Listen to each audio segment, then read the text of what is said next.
Hey everybody, movie reviewer next door here, and I'm back with another review. This time, oh, let me adjust the camera a little. This time, I saw Chicago Overcoat. This is a crime thriller film directed by Brian Conter from 2003, or 2009, excuse me, and it stars Frank Vincent, Catherine Narducci, Mike Starr, Stacy Keach, and Armand Asante. In this film, the fates of an aging hitman and a washed up detective become entwined when one last job leads to one last chance to settle an old score. So, what did I think of Chicago Overcoat? Let me take this off. I'm actually getting hot. Um, I've seen this film. This is my second time watching this film. I saw it while back, and I really freaking enjoy it. I do. Even though mob movies aren't exactly my main thing, I can still tell that this is a well done mob movie. It has its issues, and I'll talk about those. But for the most part, the fact that this is like a self funded, from what I can tell, this is a self funded film. Uh, Literally, like, com- company made in the name of the movie, and then the other company has only done this movie. So that's my main guess would be that this is a self-funded passion project. But yeah, let me get to the cast. Frank Vincent plays Lou Marizano. He's an aging hitman brought back into the fold because he wants to make money for his daughter to basically run away.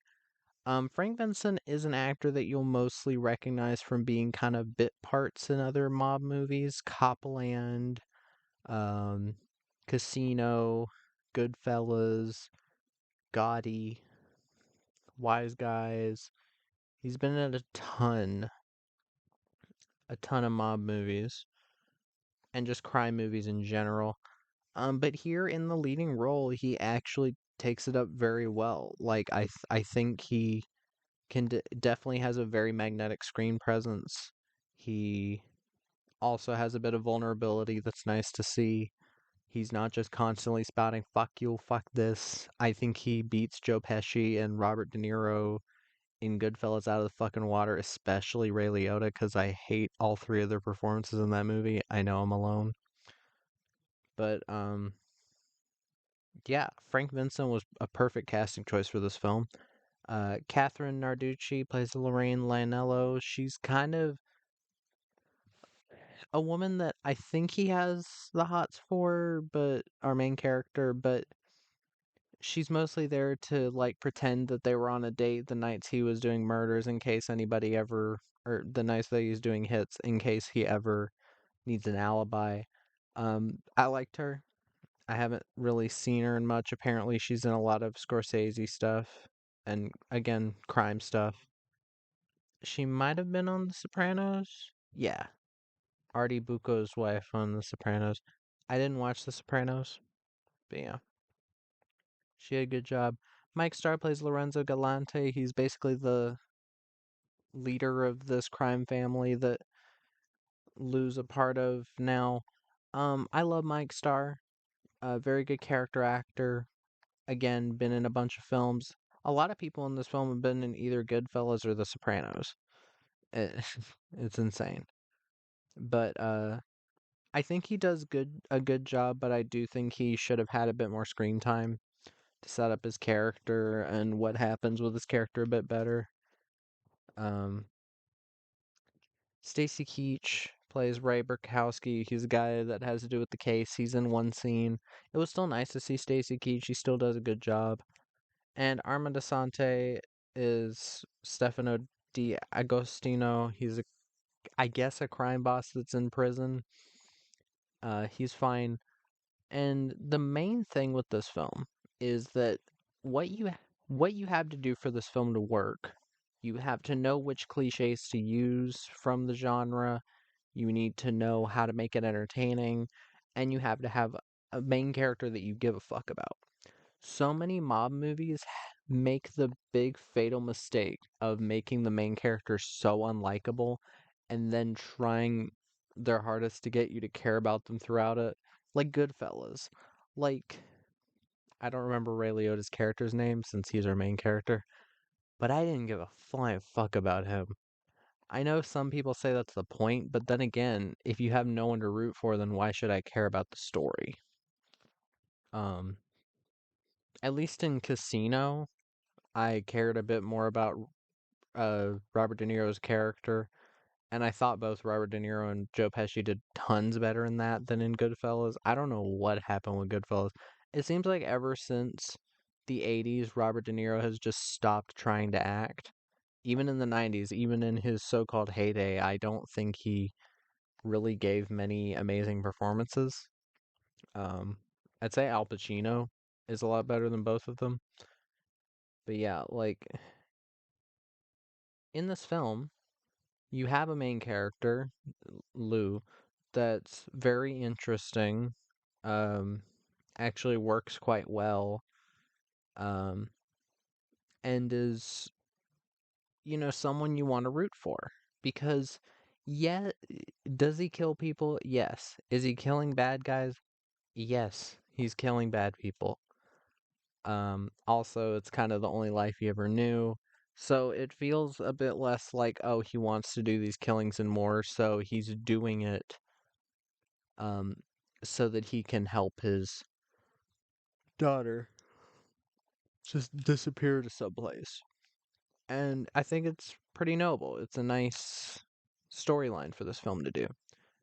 And uh, just a second. I'm hot as hell.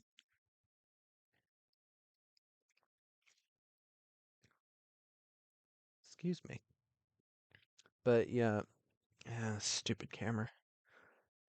But it's a nice storyline to do. It makes sense in the context of this character. I think Frank Vincent again has the acting chops to go through with the characterization and everything. I think he really does shine in this role.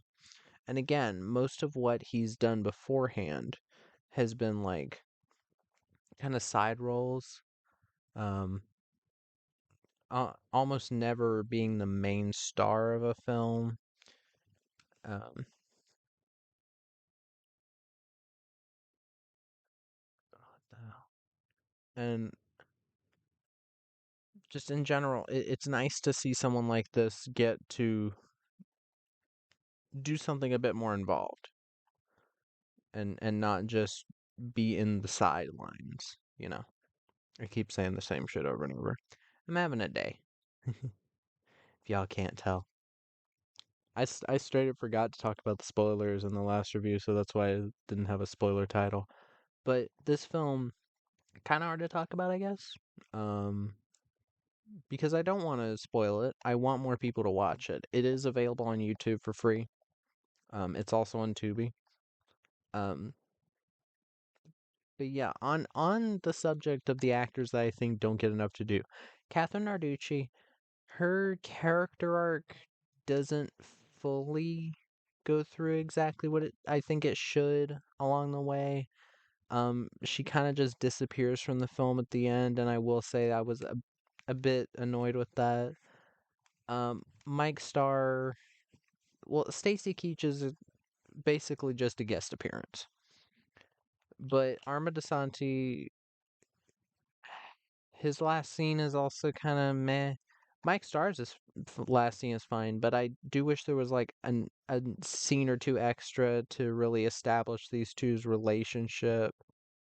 And I don't think all of them are wasted. I think that in them trying to go for this character journey thing or character story thing, um, they kind of didn't focus enough on certain side characters, and they do feel a tiny bit hollow at times. Um, on the filmmaking side of things, I saw a lot of people talking about how half the movie is out of focus. I didn't recognize that at all. I was looking for it. I was like, I don't see anything out of focus. Maybe there is. My eyes are kind of bad, but I can see well enough here. And sorry, I'm lost of breath a little bit. I'll be good. But it, it's one of those things where I feel like people are looking for shit to complain about at times. Again, the toxic negativity thing.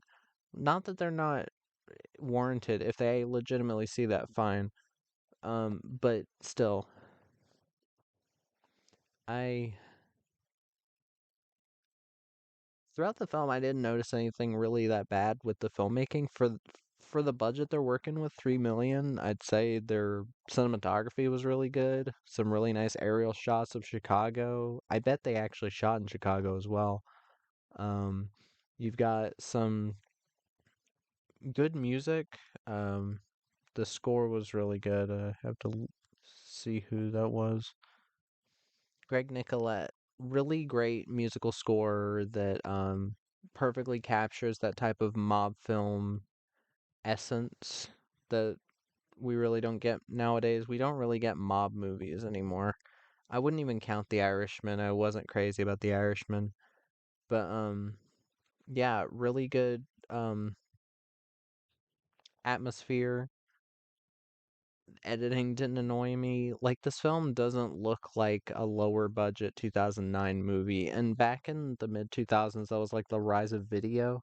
This could have very easily looked like high frame rate trash, and high frame rates can make certain movies look like trash. It can definitely make them look cheaper. It can also make the action look a lot worse. Excuse me. This film doesn't do that. I think the director knows what he's doing when it comes to frame rates and shooting. And